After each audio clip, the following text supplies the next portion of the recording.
Thanks for making the Locked On Ole Miss podcast your first listen every day. We're free and available wherever you get your podcast, including YouTube. We're part of the Locked On Podcast Network, your team every single day.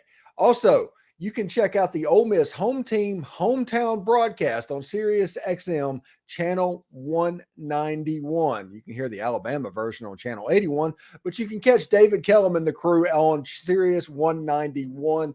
Tune in for there. That should be pretty good as well. I'm here with Tom Vanderford. How you doing, Tommy? Hey, I'm doing great, man. I got a little allergy thing going. This is the worst my allergies have been since 2014. That may give you a close clue on what my prediction today is going to be. Yes, serious. I'm with you. I'm with you there. And we're going to talk about that in just a second. But before we get started talking about Ole Miss and Alabama, you got to go to the Georgia Tech game. Talk about your experience there. How was it, Tom? Well, it was wonderful. It was wonderful reuniting with a lot of friends that I've missed tailgating since, my cancer diagnosis. And one of them, Chris Ham, if you're watching, gave me this cool hat. Oh, I like the hat. I really do like the hat. Yeah, that was awesome. And got to hang out with the Sistrunks and eat some good food and get some good hugs, and it was just a good time. Got to meet with some other friends, got to sit with my old group of people in Section C. Okay. So yeah, sweet. Yeah, very good for you, man. I'm glad you got to go, and you got to see Ole Miss beat Georgia Tech. You got to see Jackson Dart look really, really good. Jackson Dart is 6th in the SEC in rushing right now. Yeah. And he's he's doing well passing. He's a complete player, and he has a really good QB rating. We're very fortunate to have him. Yeah, and the more I watch him play, the more I ask if he's better than Matt, but we'll have that discussion towards the end of the year. But just so everybody knows, that's kind of where my head is right now after watching these first 3 games. But if you look, I've got this weird confidence before an Alabama game.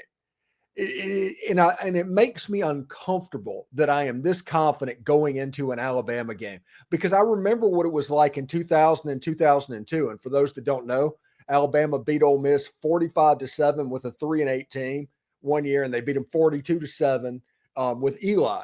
So weird stuff happens in Bryant-Denny Stadium to Ole Miss for whatever reason. But I have a weird confidence going into this football game. Yeah, I've told people at work all week that a lot of Alabama fans are like, y'all going to kill us. I said, well, yeah, I hope so. But I'm 57 years old, and in my lifetime, we beat them in Tuscaloosa twice, 1988 and 2015. So, but yeah, I'm ready. I'm ready. I think the team's ready. I think they got a chip on their shoulder. I think what Jermaine Burton said today will give them some locker room material. Oh, Jermaine Burton didn't say that. That was a troll post. Yeah. Oh, that's a wonderful troll post. I fell for it. Yeah, it's done on the same format as like the Roll Tide Wire or whatever. Yeah, they did that, but it was an Auburn fan that did that. But here's the thing, and this is the honest to God thing. It doesn't matter if Jermaine Burton said it or not, because it's out there now. Right. And nobody is going to research that. So he might as well have said it. Yeah, I bought it hook, line, and sinker. Yeah, most everybody, because it looks like the Roll Tide Wire or whatever that is background. Right. So it's pretty easy to be fooled. But I think that was an Auburn person that made that, and they're enjoying bringing Alabama down, and Auburn's feeling themselves at the moment. Yeah, they need to go ahead and enjoy that. Yeah, they got a rough stretch coming up. Beating Sanford in a horrible Cal team.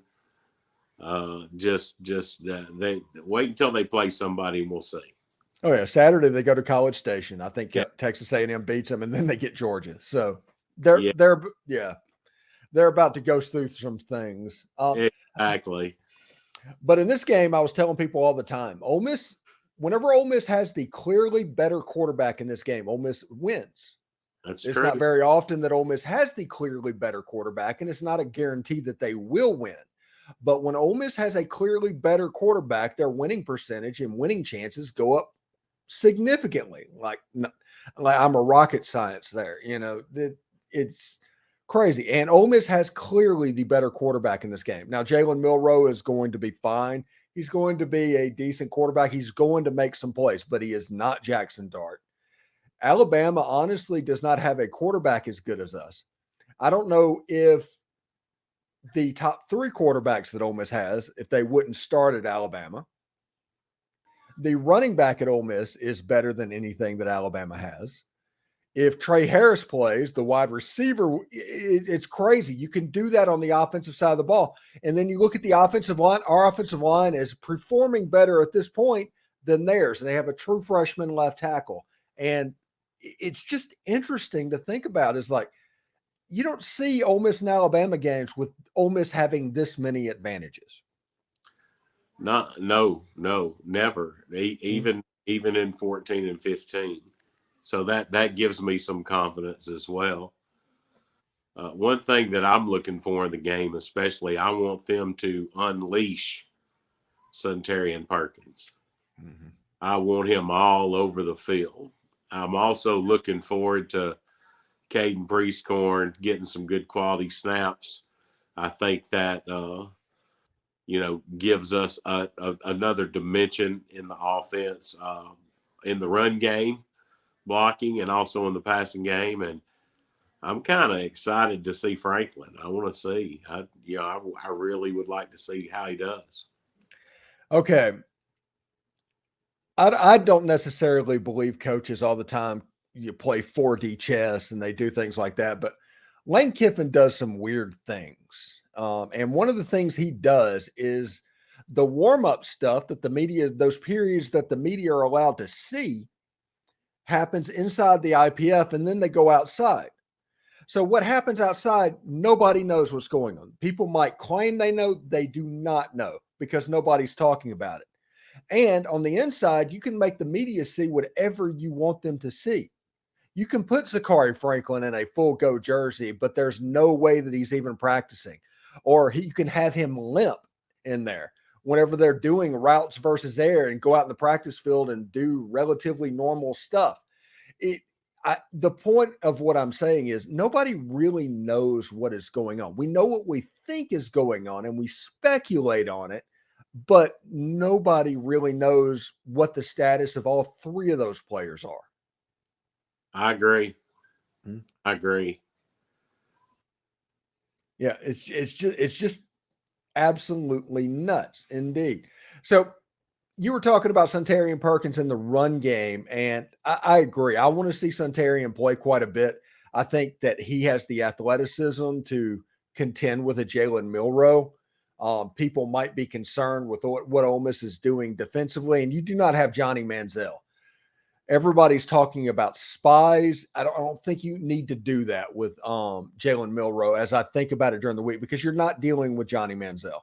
What you want to do, in my opinion, is make him beat you with his arm. So I think you're going to see Ole Miss play a little bit of soft zone coverage, forcing Jalen Milroe to make individual covers. Do not get beat over the top. Rush and blitz with outside backers from both sides. Like they do the 3-man front with the 2 defensive end. One person's going to drop out and 4 is going to rush. And Alabama's sack rate, I think you can make Jalen Milroe out of the pocket and figure out what he's going to do. And then you chase him. You make them work. Because what my statement on my show was make Alabama drive the field. And if they score a touchdown, say, hey, great, do it again. Yep. I agree. All right. Well, anyway, let's do some predictions for this week. Real quick, let me bring up the banner so we can do predictions. I've got the crossover banner open because I'm super good and this is great podcasting. Okay. So our picks are sponsored by Stewart's Cajun Dill Pickles. They also sponsor our Friday shows. And we do a reader. What are you expecting to happen today, Tommy, or tomorrow? What am I expecting to happen? I think it'll be a slugfest for the first couple of quarters, and I think we'll make adjustments at halftime and pull away. Ole Miss 23, Alabama 17. Okay. Well, Just like real quick. 14. All right.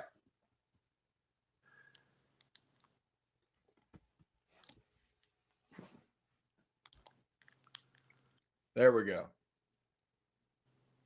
That's the 23-17. Yes, That's sir. actually the play that Senquez picked off of Blake Sims. Exactly. So, yeah, should be fantastic. I've got 27-21 as my prediction. And I'm going to stick with that. I think that if Alabama gets in the 30s, it's going to be problematic for Ole Miss. So the defense kind of needs to play pretty well. I agree. But a low scoring game, I think Ole Miss can score too much for Alabama. And if you can turn them over, you'll be in pretty good shape as well. So, are you going to try and go to the LSU game?